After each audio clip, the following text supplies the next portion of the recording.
welcome to my April wrap-up. Very nice. I started off the book was from captivity. It infuriated me to no end. Hello people, this is Sonali, the Melodramatic Bookworm. If you've been here before, welcome back. And if you're new to my channel, welcome to the Melodramatic Bookworm family.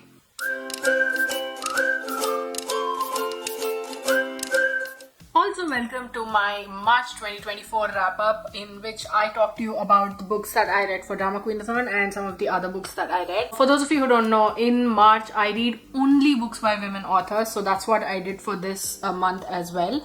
And in this video I'm going to be talking about 15 books. 12 of them I completed in March, but 3 of them I finished just at the beginning of April. But since I read a chunk of these books in March, I'm including them in my March wrap-up and not my April wrap-up. I felt like March was such a weird month for me because it felt like everything was muddled. I did read a few good books, but it somehow felt like I could retain none of it. As you will see as I'm talking about some of these books, it just felt strange. But since there are 15 books I want to talk to you about, let's get on with this video and let me share with you all the books that I read in March 2024. I started off the month with a disappointment. Like, I disliked this book so much, I can't even The book was Loveboat Taipei by Abigail Hing Wen. This was on my TBR for a long time, it feels like, but now that I've read it, I'm like... Okay, the main character is called Ever, who loves dancing, okay, and she wants to go to dance school or something, and her parents, they want her to go to become a doctor. She is really looking forward to summer, to hanging out with her best friend and participating in this whole showcase of sorts, but her parents have booked her onto a flight to Taipei, where there is a camp where you learn everything about the Chinese culture. And she goes there, she settles down, she makes some friends, she has this sort of weird attraction thing going on with one of the guys over there. There's this other guy who is also attracted to her, but she's also sort of attracted to him, and there's this whole mishmash about her and her friends. It's so very campy, this whole thing. It's like the author decided that I'm going to take this, I'm going to take this and then add them, and then I'm going to take 5 more things and add it to this story and try to make it into this wholesome Asian immigrant story that is going to win your hearts. My problem is not with the Asian immigrant story, you know that. And my problem is with the writing, and my problem is with the characters. Not one decent character. There's the Asian parent ambition issue. There's a peer pressure, then there is the leaked nudes thing, then there is the campy teenage behavior where you run away from camp and go to discotheques and all of that. And all of this is there, but it's such a mishmash that nothing gets done well. And the most irritating, the most frustrating part about this book is that they seem to have eyes for only someone else's girlfriends or boyfriends, someone else's significant others. Like, be decent people for once, man. I mean, it's basic common sense that you don't cheat. Just stop cheating. And it just made me so angry. The resolution is also full... Anyway, one of the biggest stars of my worst books of 2024 list. But I followed it up with a 5-star read, which was Ace of Spades by Farida B.K. Unide, and this was such a horrifying thriller of a read that it just, even now, it sends goosebumps up my arms. This is the story of Nivea's private academy, in which Chiamaka is the head girl. She has everything. She's one of the most popular girls in the school. And then there's Devin, who is a quiet kid who focuses on his music. But one day, there's a message blast in which someone called Aces is now revealing all of Chiamaka's and Devin's secrets. And all of this is with a very ominous goal in mind. But how will Chiamaka and Devin deal with this invasion of their privacy? And what will happen when they learn the truth is what this whole book is about. And Ace of Spades is a story of institutionalized racism, and it talks about the lengths to which many white people will go to keep their racist, white supremacist traditions and beliefs alive. And that is what makes this book even more terrifying. It's because so many people exist like the ones in the book, and it's such a well-written, gripping, fast-paced thriller that I just couldn't put it down. The best part about it is, amidst all this chaos, amidst all this racism and this dirty mudslinging and all, It shows us how queer relationships are shown as the beautiful natural attractions that they are, and that is what I absolutely loved about this book. On the whole, it's a complete package. And now that I have read this book, I cannot wait for the author's next book. I think it released a few days ago. It's called Where Sleeping Girls Lie, and I cannot wait to get my hands on that book and read it. Next was a short book by Eta Fromm. It's called Mother Country, and this follows a Palestinian mother and daughter, much like A Woman Is No Man. But in this, the mother and daughter are separated by distance and time, and this follows the daughter, who is, now that she has made a life for her own, she is coming to understand her mother better, her mother's actions, her mother's intentions, her trauma, and all that very trauma that is coming down to her as inherited. There's a lot of longing behind her words, and Eta Fromm is a master with these words. She tells these stories in such a compelling manner. If you've read A Woman Is No Man, then you will love Mother Country as well. It feels like Mother Country is a miniature version of A Woman Is No Man. I don't know why I had that feeling. Maybe it was because just a few days before this I finished reading A Woman Is No Man, because both contain mother-daughter relationships. Only in A Woman Is No Man, Isra and Dea are separated in ways that they cannot get back together. But in this, there is some possibility that the mother and daughter will meet. Next was Fullmetal Alchemist volumes 4, 5 and 6 by Hiromu Arakawa. But later in the month, I also finished reading volumes 7, 8 and 9. So I'll talk about these together here. Okay, these are also 5-star reads, by the way. In this manga series, we follow the Elric brothers. In a ritual gone bad, in that ritual they wanted to bring their mother back. Alphonse loses his life, and Edward, he loses an arm, I think, and in return for his brother's life, he gives up one of his arm or a leg. Now they use automail to build metal bodies, and they become very proficient in alchemy. And then Edward becomes a state alchemist, where he is given the name Fullmetal Alchemist. So now the two brothers, Alphonse, whose soul has been entered into a full suit of armor, they go around the country, roaming around to find the Philosopher's Stone through which they can get their bodies back. Who they meet on their journeys, what they encounter, and what they have to do in order to pay certain prices to get to that point where they will be able to get their bodies back forms this entire story, and I absolutely love it. I'm glad that I am reading this manga, that this is my first manga, and I thought I'd finish the whole series last month, but I took my time with it because I was savoring every single one of them. Read it, it's fun, it's engaging, it's emotional, it's lovely. It just not only shows the value of friendships, it shows the value of being kind to strangers as well, and love.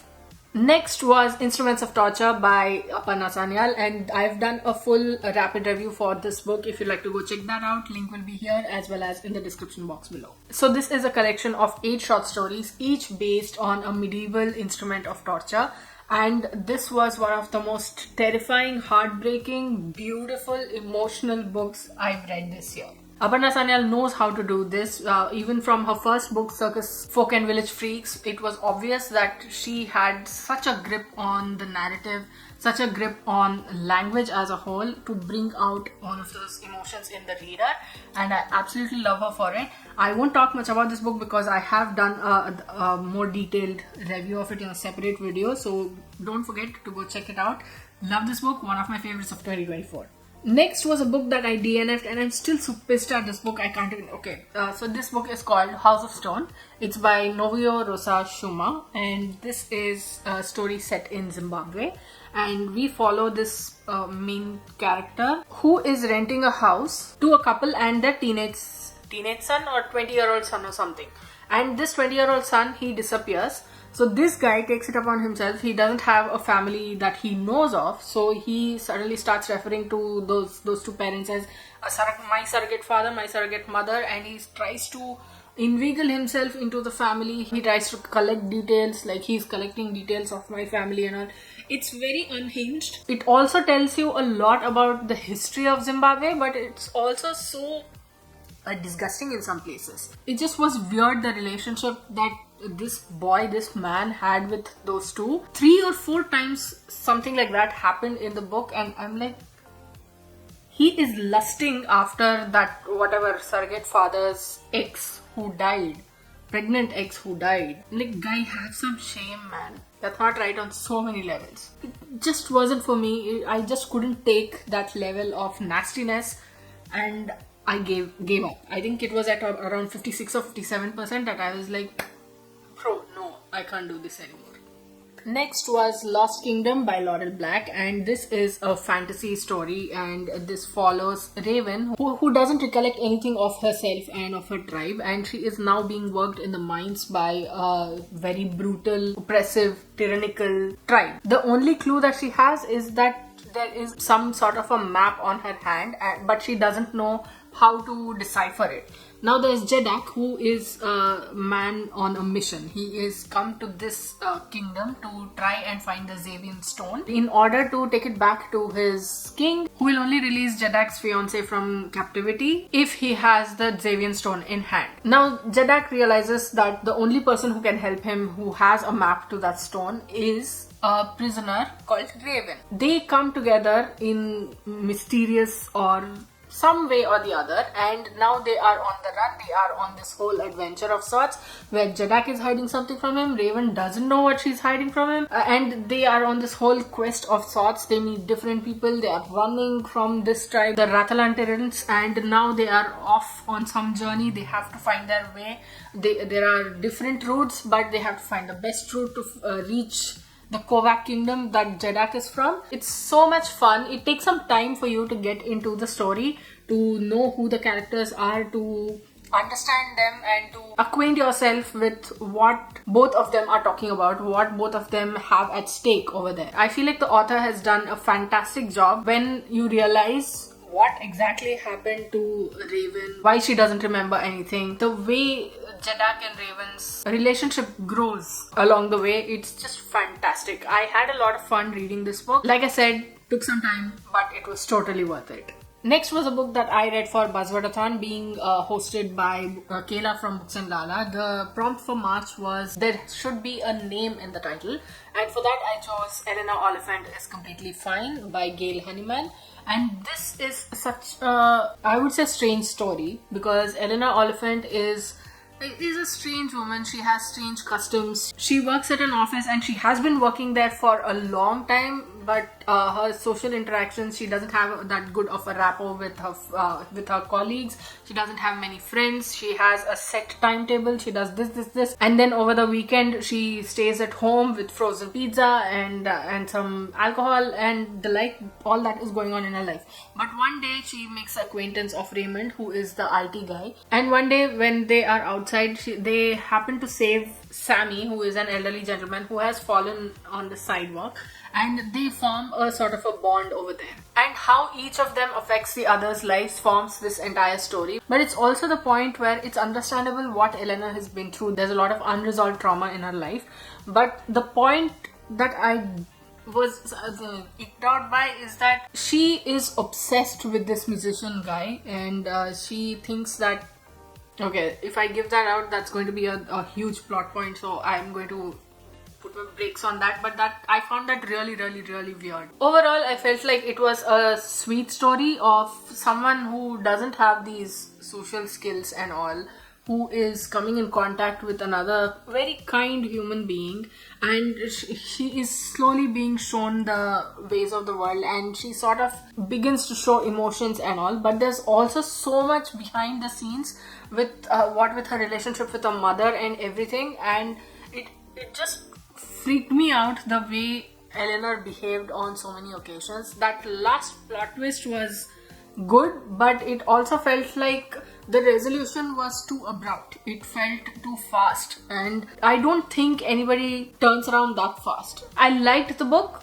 but it could have been a lot better. It could have been a lot less draggy and a lot less irritating in some places, but it is a good book. That was such a lame way to end the review. It is a good book, but that's what I think. Next was Your Utopia by Bora Chung, translated from the Korean into English by Anton Her, and this is a collection of short stories, and it ranges from science fiction to horror to a combination of both, and from a center for immortality research to an AI wife to so much more. There is so much a feeling to these stories, but like I always mention, AI being shown as human, it sort of icks me out in so many ways. I mean, this is not the same way, and there is a lot of history, lot of supernatural to it. It was a great collection of short stories, very intriguing, very engaging and gripping. There are a couple towards the end that I didn't feel that much, they weren't that great, but the author ended this whole collection with a bang, so I'm not complaining, and I really had a lot of fun reading these stories, so I will still recommend this book. And now I can't wait to go back and read Bora Chung's earlier work, Cursed Money. Next was my first book for DramaQueenAthon. Yeah, you see, I told you March was weird. This is what happened. I read so many books and then I came on to DramaQueenAthon. But this is a book that I chose for the second prompt, which was read at least one book by an Indian woman, and it so happened that this is the only book that I read. No, I did read another book. Anyway, okay. So the book that I read was Coming Out As Dalit by Yashika Dutt, in which Yashika Dutt talks us through her experience of being Dalit, and it's not just her life that she takes us through. There's a lot of Dalit history, how Ambedkar fought for Dalits, how Gandhi and so many other people throughout history have treated Dalits, and the decisions that they took that hindered Dalit life and improvement for Dalit quality of life. There's so much in this book. It infuriated me. It was informative, it was educational, it was heartfelt, and it will open your eyes to the realities of life for Dalits in India, and how even until very recently, even now for that matter, it's not yet just gone and disappeared all overnight, but how even now, even to this day, discrimination occurs every single day in Indian households in India. All I'll say is that Coming Out As Dalit should be made compulsory reading. It is so good. It's not like a comprehensive book about Dalit history, but it is a very important one because she brings together so many facts. I am going to read this again. I'm going to reread this book. Next was another disappointment, and this was one of my most anticipated reads of 2023, in fact. And I only got around to reading it in March, and I'm so disappointed I can't even tell you. That is Family Lore by Elizabeth Acevedo. And this is the story of multi-generational story of sorts, in which we follow 4 sisters who have magical powers. The oldest, Mathilde, is a superb dancer. The second one, Fleur, she can tell when people's deaths are going to occur. And the third, Pastora, who can tell if someone is telling the truth or not. She can tell by the aura or something, she can sense it. And the fourth one, Camilla, is a whiz with herbs and remedies. So one day Fleur decides to hold a wake for herself, and now that she has done this, her sisters are all concerned. Like, has Fleur seen her own death? What is happening? Why is she doing this? It's Fleur's daughter who is most concerned. I think her name is Ona, and she is like hounding her mother. Fleur is like, you don't need to know anything, just help me do this one thing. And what happens as the wake comes closer, we follow these sisters' histories, their familial histories, their mothers' sort of, not history, but their mothers' living situations, and then the daughters as well. And I was expecting so much more from this, and it was such a huge letdown. I can't even begin to tell you, because it starts off in one way and then it zigzags from between timeline to timeline. It tries to be smart, it tries to be intricate, but all it does is just, it tries too hard for that thing. Because imagine Ona having a magic vajayjay. I mean, what am I even supposed to say to that? Okay, fine. That is also fine. I can't discount that. I don't want to comment on that, because when I can accept any magic, why not accept that as well, right? But this is such a confusingly written book, because we weave through timelines and it gives you whiplash. And even while you're talking about timelines, there are different passages in the book. I don't know what that's supposed to be. I think that was Ona's comments on whatever interview is taking place or whatever narration is taking place. Ona is an anthropologist who has decided to write about her family history. And now we follow all of these women. There are so many characters. One new character coming every few pages. And even towards the end, there are like so many new ones. And you don't know which way to go, which way is the right side up, which way is down, which way is backwards. That is so confusing. I'm so disappointed in Elizabeth Acevedo's writing, because her writing I absolutely love. I've read all her books so far. There are 3 books. I think maybe because that those were YA or something. This one just leaves a lot to be desired. And at one point she glorifies motherhood in a rash sense. Let me find that for you. 106. I remember the page, the exact page also, because I felt the disappointment hit me in the face with a smack. And she goes, how do you learn to live with what will not be? How do you console yourself with the life that you have when the humans you love most are hopeful for more than you? And she is talking about children, about not being able to have children. And my whole comment spanned from here to here. I'm so disappointed right now. I thought at least Acevedo wouldn't do the I want more, and by more I mean a baby, because my current life is less than and I have to console myself with it. Console myself to live it. But she did it multiple times over these 106 pages. I get it. Everyone is allowed to have their own wants and dreams, babies included. But to generalize it and say that you have to console yourself with a childless life as if it's something sad, that's what grinds my gears. I hope the rest of the book makes up for it, although I don't know how that will be. And I didn't know, because it did not make up for it. Towards the end of the book, I was so angry, so pissed off that I can't even I don't think I can talk more about this book. I'm going to leave it at that. Maybe a rant may be incoming.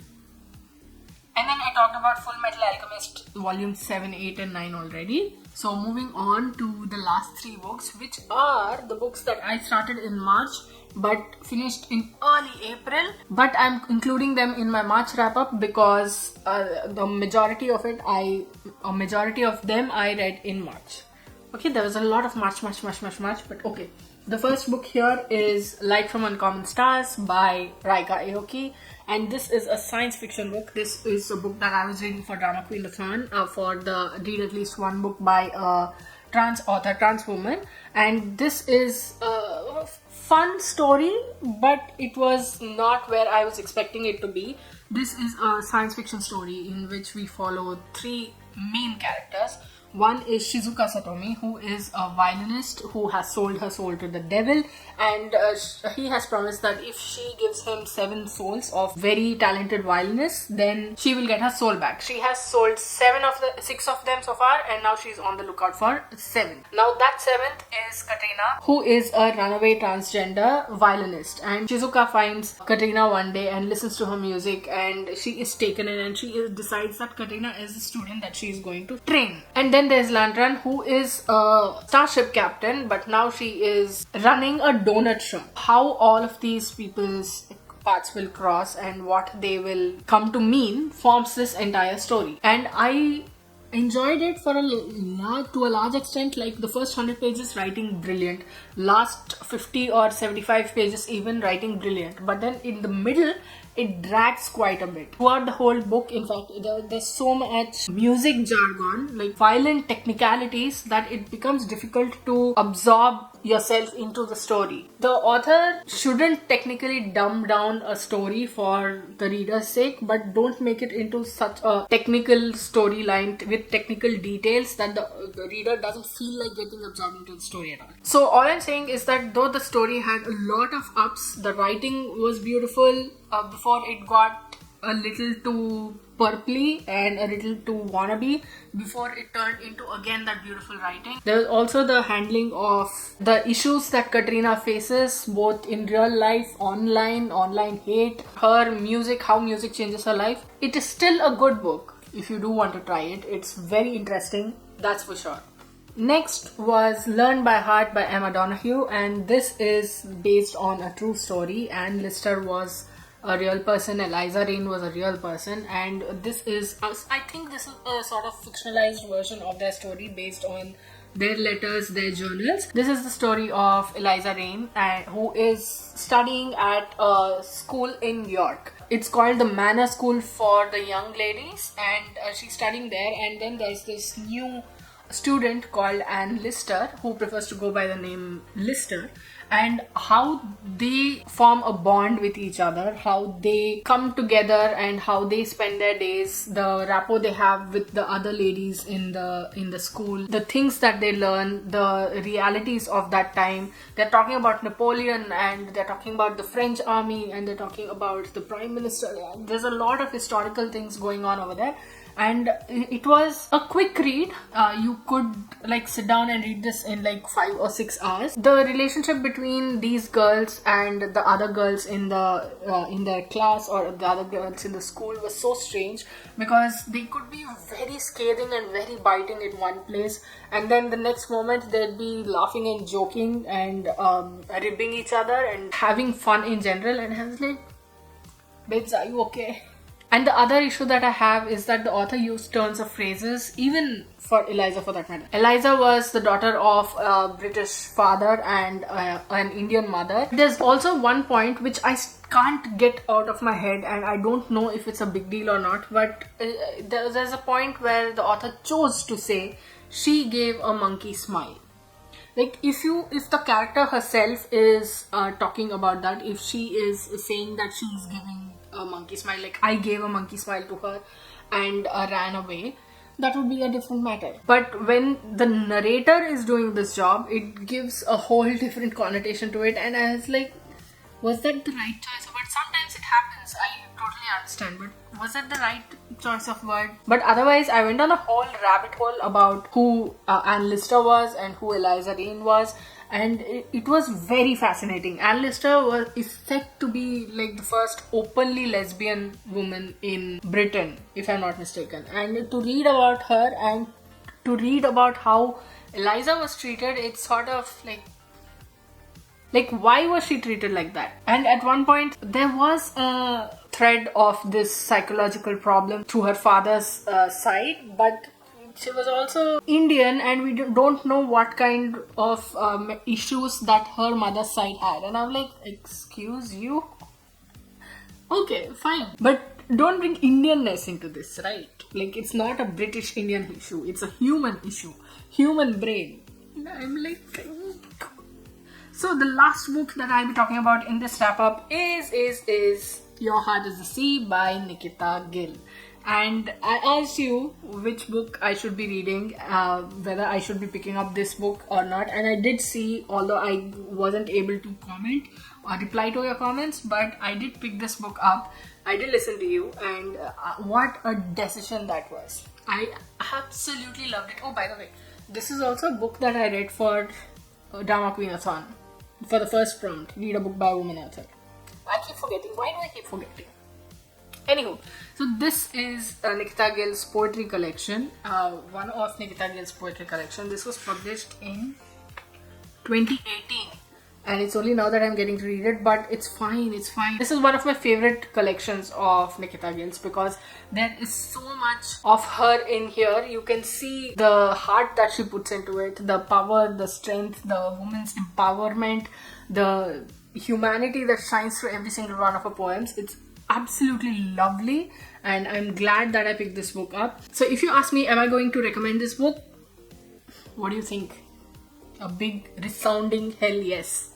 So those, plus the ebooks that I was mentioning about, were the books that I read in March 2024.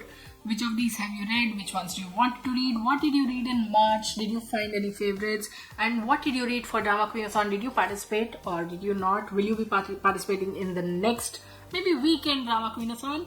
Let me know in the comments below. I'd love to hear from you. If you like this video, please like it and share it to spread the word. And if you like my content and would like to see more from me, don't forget to hit subscribe and click on the bell icon beside the subscribe button to get notified as and when I post new videos. Thanks for watching. I'll see you in the next video. Until next time, keep reading, keep watching, and add melodrama to your life.